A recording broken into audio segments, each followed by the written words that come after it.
আমাদের নেতা জনাব তারেক রহমান শুধুমাত্রই এই মুহূর্তের সস্তা উন্নয়ন নিয়ে ব্যস্ত না। প্রতি বছর 5 কোটি করে বৃক্ষরোপণ করব।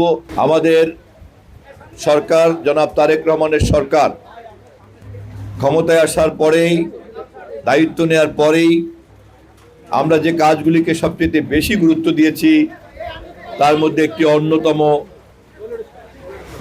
কাজের জায়গা হচ্ছে সারা দেশে বৃক্ষায়ন করা, সবুজায়ন করা। In the heart of the city rises a destination built for greatness. International Convention City, Bosundhara. Life takes a new course. আমরা সবাই জানি, বিশেষ করে দক্ষিণাঞ্চলের মানুষ হওয়ার কারণে আমরা সবাই জানি যে আমাদের জলবায়ুর পরিবর্তনটা কেমন করে হচ্ছে। বৃষ্টির পরিমাণ, রোদের পরিমাণ, তাপের পরিমাণ এবং পানির উচ্চতা দিনকে দিন কিন্তু পরিবর্তিত হচ্ছে। এবং এইভাবে যদি জলবায়ুর একটা অনিশ্চিত পরিবর্তন দিকে আমাদের এই গ্রহ ধাবিত হয়, তাহলে প্রথমেই ক্ষতিগ্রস্ত হবে পৃথিবীর যে অঞ্চলগুলি, তার মধ্যে বাংলাদেশ অন্যতম দুর্যোগ কবলিত, ঝুঁকি সম্ভাবনার মধ্যে আছে। আবার বাংলাদেশের মধ্যে যে এরিয়াগুলিতে সবচেয়ে বেশি ঝুঁকি থাকবে তার মধ্যে আমাদের মতো উপকূলীয় অঞ্চল, যারা সাগর পাড়ের বাসিন্দা, সেই এলাকাগুলিতেই সবচেয়ে বেশি ঝুঁকির মধ্যে আমাদের জনগোষ্ঠী থাকবে। অতএব আবার এই সমস্যার সমাধান কোনো ব্যক্তি, এমনকি কোনো দেশ করতে পারে না।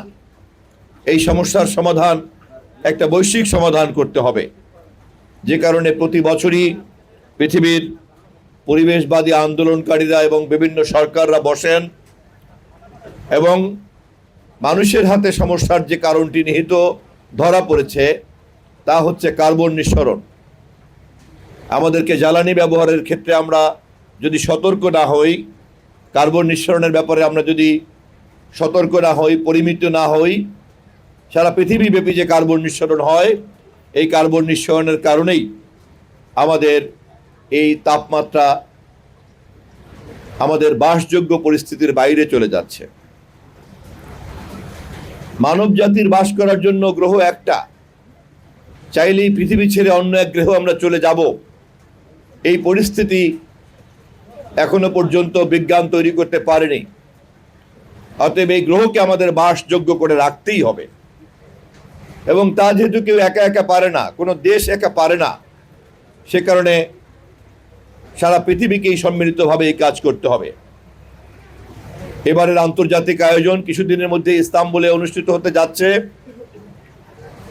এবং দিনকে দিন কার্বন নিঃসরণ কমানোর জন্য যারা বেশি বেশি করে কার্বন নিঃসরণ করেন এমন দেশগুলিকে তারা বাধ্য করেছেন যাতে তারা ফসিল ফুয়েল, জীবাশ্ম জ্বালানি ব্যবহারকে কমিয়ে দেন এবং নবায়নযোগ্য জ্বালানি, হাইড্রো পাওয়ার এবং সোলার পাওয়ারের উপরে যাতে আমরা আমাদের নির্ভরশীলতা করি।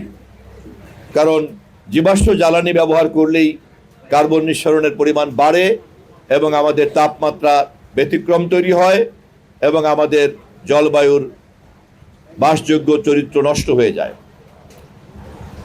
আমাদের নেতা জনাব তারেক রহমান শুধুমাত্রই এই মুহূর্তের সস্তা উন্নয়ন নিয়ে ব্যস্ত না। মেগা প্রজেক্ট দিয়ে দেশবাসীকে চমৎকৃত করার লক্ষ্যে উনি ধাবিত হন না। তার একটা বড় প্রমাণ আমাদের 5 বছরে 25 কোটি বৃক্ষরোপণের যে লক্ষ্য তিনি ঘোষণা করেছেন তার মাধ্যমে প্রমাণিত হয়। আমরা আমাদের মেয়াদের 5 বছরে প্রতি বছর 5 কোটি করে বৃক্ষরোপণ করব নিম্নতম পক্ষে। সেই লক্ষ্যে ইতিমধ্যেই আমাদের সরকার সারা দেশব্যাপী এই তৎপরতা চালিয়ে যাচ্ছে। তার অংশ হিসাবেই আজকে বরিশাল বিভাগীয় এই বৃক্ষরোপণ অভিযান এবং বৃক্ষ মেলা অনুষ্ঠিত হচ্ছে। আমি বরিশালের বৃক্ষ এবং বন বিভাগের দায়িত্বে যারা আছেন সেই সকল কর্মকর্তাবৃন্দকে আমি এই সুযোগে বিশেষভাবে ধন্যবাদ জানাই যে সরকারের এই কর্মসূচিকে বাস্তবায়নে আপনারা আন্তরিকভাবে কাজ করে চলছেন। মাননীয় প্রধানমন্ত্রীকে ধন্যবাদ জানাই, তিনি সারা দেশে যেতে পারেন নাই, কিন্তু ইতিমধ্যেই বরিশালের দক্ষিণ অঞ্চলে গৌরনদী উপজেলা এবং বরিশাল সদরে বৃক্ষরোপণের মধ্য দিয়ে তিনি এই কাজ সমস্ত জাতিকে উৎসাহিত করেছেন, এই অঞ্চলকে উৎসাহিত করেছেন। আমি প্রশাসনকে, স্থানীয় জনগণকে, সামাজিক নেতৃবৃন্দকে এবং সকল রাজনৈতিক নেতৃবৃন্দকে, বাংলাদেশ জাতীয়তাবাদী দল সহ সকল দলের নেতাকর্মীকে বিনীতভাবে আহ্বান করব, বৃক্ষায়ন সবুজায়নের এই গুরুত্ব তাদেরকে গভীরভাবে বুঝতে হবে।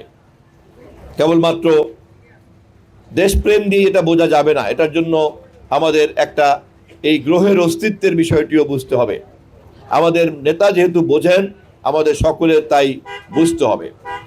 আমি বৃক্ষরোপণ অভিযানের আয়োজনকারীদেরকে আবারও ধন্যবাদ জানিয়ে আমাদের এই অভীষ্ট লক্ষ্য পূরণ করার জন্য এই অঞ্চলে আমাদের যে দায়িত্বটুকু আছে, সেই দায়িত্বটুকু যাতে আমরা যথাযথভাবে পালন করতে পারি, এই ক্ষেত্রে বন বিভাগের যে কোনো উদ্যোগকে সর্বস্তরের সহযোগিতা দেওয়ার জন্য আমি আহ্বান জানিয়ে আমার বক্তব্য শেষ করছি।